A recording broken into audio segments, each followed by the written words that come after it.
Me llamo Rebecca Ayres. Tengo 31 años y estoy de pie en el frío y pulido pasillo de la mansión de mi abuelo, escuchando los sonidos apagados de la lectura de su testamento. Volé desde Londres para esto. Un vuelo transatlántico pagado con los últimos ahorros que me quedaban, pero cuando llegué, mi madre bloqueó la entrada del despacho. Su mano estaba plana contra la oscura madera de la puerta, una barrera física entre mi familia y yo. Y no eres bienvenida, dijo, con una voz tan fría como el hielo. Cada palabra era un fragmento perfectamente afilado. Tu abuelo estaba muy decepcionado de tus decisiones. Y en ese momento supe que esto iba más allá de un simple testamento. Mi hermano David se asomó por encima de su hombro con una expresión de satisfacción que ni siquiera intentó ocultar. Es lo mejor, Becca, dijo con voz suave y condescendiente. El abuelo quería que su legado quedara en manos de quienes lo supieran apreciar. La palabra apreciar fue como una daga, una referencia directa a mi decisión de estudiar un doctorado en historia del arte en lugar de unirme al lucrativo negocio de inversiones de la familia. Durante años, mi pasión fue tratada como un crimen. Hoy, estaba siendo castigada por ser desagradecida. Me quedé ahí, humillada, mientras el aroma a cuero viejo y cera para pisos llenaba el aire. El abogado de la familia, el señor Abernathy, seguía leyendo adentro con su voz monótona y baja. Escuchaba los murmullos de mis tíos, el crujir de los papeles que contenían el futuro de mi familia, un futuro del cual, aparentemente, yo no formaba parte. Lo que ellos no sabían era que mi abuelo y yo compartíamos un secreto, una pasión por la historia que iba mucho más allá de su cartera de acciones. Y ese secreto estaba a punto de cambiarlo todo. Si alguna vez te has sentido sin poder en tu propio espacio, suscríbete y cuéntame tu historia aquí abajo. Leo cada comentario. Ellos creían que me habían dejado fuera, que habían sellado mi destino con una puerta cerrada y una humillación pública. No tenían idea de que el mensaje final de mi abuelo para mí no estaba escrito en un papel, sino escondido a plena vista, esperando a que la persona correcta lo encontrara. La exclusión de la lectura del testamento no fue un accidente, fue un movimiento calculado, la culminación de años de desaprobación. Mi hermano David siempre había sido el heredero designado, preparado desde su nacimiento para tomar el control de la firma de inversiones de mi abuelo. Tenía el título correcto de la universidad correcta, la esposa correcta de la familia correcta, y la dosis exacta de ambición despiadada en la mirada. Yo, en cambio, tenía un doctorado en arte del Renacimiento y un puesto como curadora en un prestigioso museo de Londres. A ojos de mi familia, yo había elegido la pasión sobre las ganancias, la historia sobre los dividendos, y eso era un pecado imperdonable. La puerta cerrada no era solo una barrera, era un juicio. La transgresión final ocurrió cuando el abogado, el señor Abernathy, salió por fin del despacho una hora después. La familia salió detrás de él, evitando mirarme, con expresiones mezcladas de avaricia y lástima. Me entregó un pequeño sobresellado, con una mirada de profunda simpatía. Tu abuelo insistió en que recibieras esto de manera privada, dijo en voz tan baja que solo yo pude escucharlo. Dentro había una nota breve y críptica, escrita con la letra elegante y familiar de mi abuelo. Mi querida Rebecca. Mis mayores tesoros nunca estuvieron en una hoja de balance. Están en la historia que compartimos. La clave está donde comenzó nuestro viaje. Antes de que pudiera siquiera preguntar qué significaba, mi madre me arrebató la nota de las manos con dedos sorprendentemente fuertes. Más de tus cursilerías sentimentales, bufó, leyendo las palabras con desprecio. La herencia ya está resuelta. David está a cargo ahora. Puedes volver a tus cuadros polvosos. Mi corazón latía con fuerza en el pecho mientras mi padre ponía una mano pesada en mi hombro, no como consuelo, sino como despedida. Tu madre tiene razón. Es hora de aceptar tu lugar, Rebecca. Tú elegiste tu camino. El peso de su sentencia me aplastaba. No solo me estaban excluyendo de la herencia, estaban borrando mi relación con mi abuelo, reduciendo nuestro amor compartido por la historia a cursilerías sentimentales. No solo me habían desheredado. Me estaban borrando. Y supe, con una certeza helada, que ya no estaba segura ahí.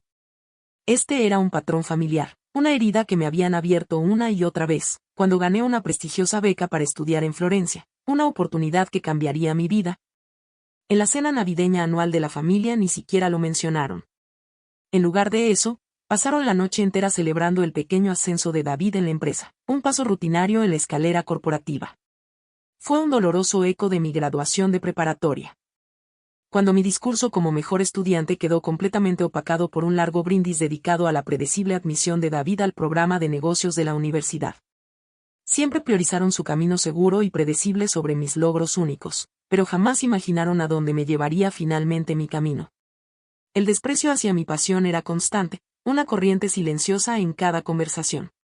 En una reunión familiar el año pasado, intenté compartir mi emoción por haber autenticado un manuscrito perdido del siglo XVI, un descubrimiento que tenía al mundo del arte conmocionado. Mi padre me interrumpió a la mitad de la frase para preguntarle a David sobre el desempeño del mercado de valores. Hablemos de cosas que generen riqueza, Rebeca, no solo de admirarla. Dijo con la misma impaciencia que usaba cuando era niña y me encontraba acurrucada leyendo libros de historia en vez de las revistas de negocios que dejaba estratégicamente en mi buró. Nunca entendió que el conocimiento también es una forma de riqueza, y su ignorancia estaba a punto de salirle muy cara. Si tú también has roto viejos patrones, dale like y cuéntame tu historia en los comentarios.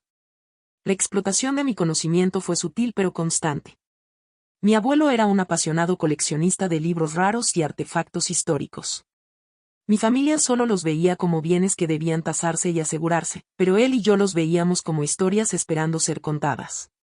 A menudo usaban mi investigación para su propio beneficio, aprovechaban mi experiencia para valorar piezas que querían vender o para impresionar a algún cliente con sus conocimientos históricos, sin jamás darme crédito. Y es por el bien de la familia, querida, decía mi madre, como si mi propiedad intelectual fuera un recurso comunitario. Era la misma lógica que usaron cuando me hicieron escribir los ensayos de historia de David en la universidad, diciendo que mi talento era un recurso para su éxito. Pero no tenían idea de que el recurso más valioso que mi abuelo me dejó no estaba en su testamento, sino escondido en su colección. Lo que mi familia no sabía era que mi abuelo y yo teníamos un proyecto secreto. Durante años nos habíamos carteado no como familiares, sino como colegas historiadores. Nuestras cartas estaban llenas de teorías e investigaciones sobre su colección, a la que tratábamos como un rompecabezas histórico. Él creía que una de sus posesiones más preciadas, un magnífico escritorio florentino del siglo XVII, contenía un compartimento secreto. Estaba convencido de que ahí había documentos de enorme valor histórico y posiblemente financiero, ocultos durante siglos.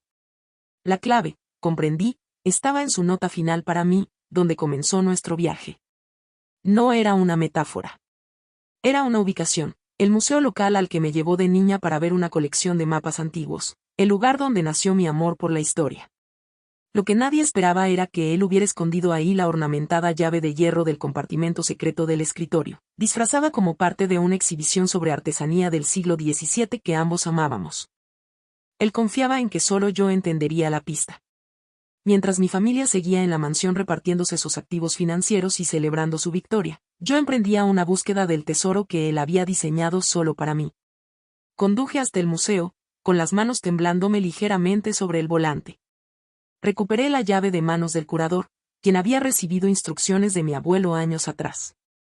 Mi corazón latía con una mezcla de duelo y emoción mientras sostenía el frío y pesado hierro en mi mano.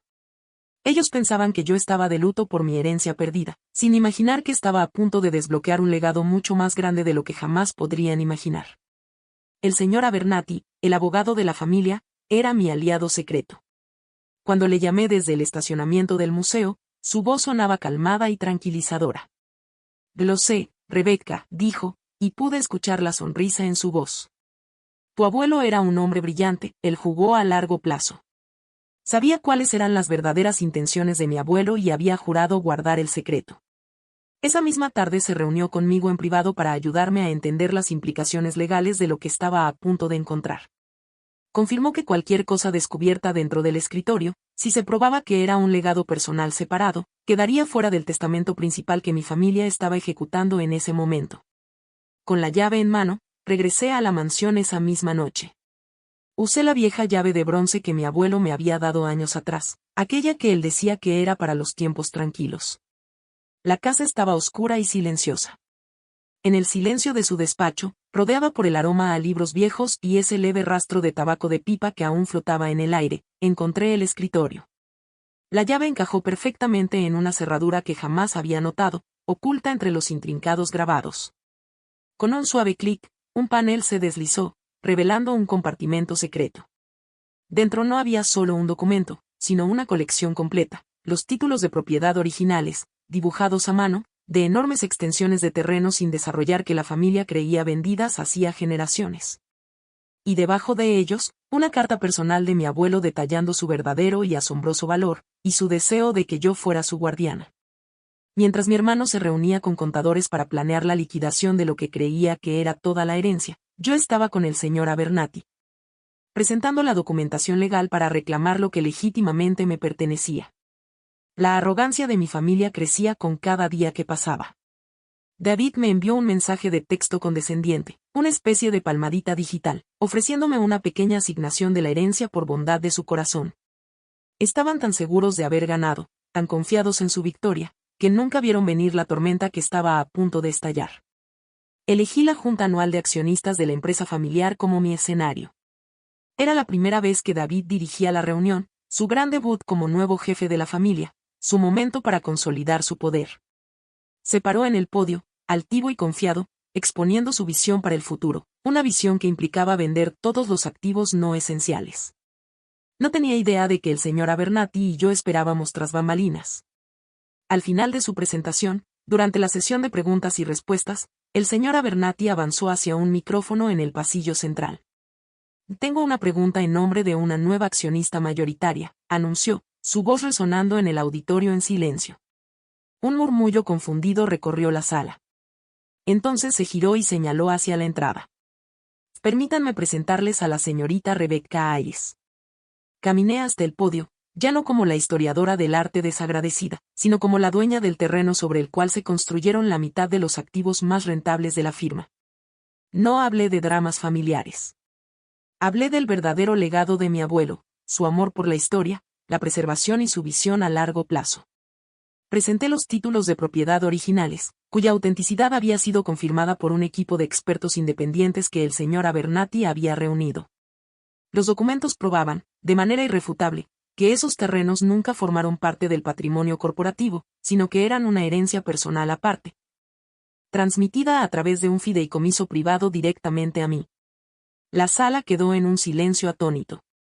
Desde el podio, vi cómo el color se desvanecía del rostro de mi hermano al darse cuenta de que el fundamento de su poder acababa de desmoronarse bajo sus pies.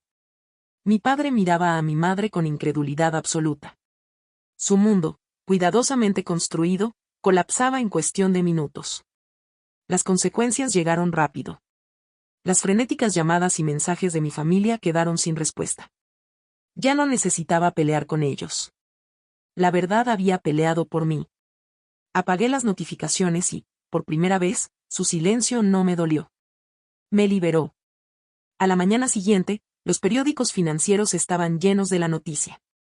Una heredera secreta había surgido, transformando a una de las firmas más antiguas de la ciudad con su insólita reclamación histórica. Mi familia había intentado borrarme de la historia, pero yo acababa de revelar el capítulo más importante. No vendí la tierra. No liquidé los activos. En cambio, trabajé con un fideicomiso de conservación para preservarla, creando un parque público y un pequeño museo gratuito dedicado a la colección de mi abuelo. Honré su verdadero legado. Mientras me encontraba en esas tierras, con el sol poniéndose detrás de los árboles, supe que por fin había encontrado mi lugar. No en su mundo de márgenes de ganancia y balances contables, sino en un mundo creado por mí misma, un mundo construido sobre los valores que él y yo compartíamos. Este viaje me enseñó que la verdadera herencia no tiene que ver con el dinero ni con el poder. Se trata de mantenerte fiel a quien eres, incluso cuando las personas que se supone deberían amarte, no lo entienden. Fuego. Fuego.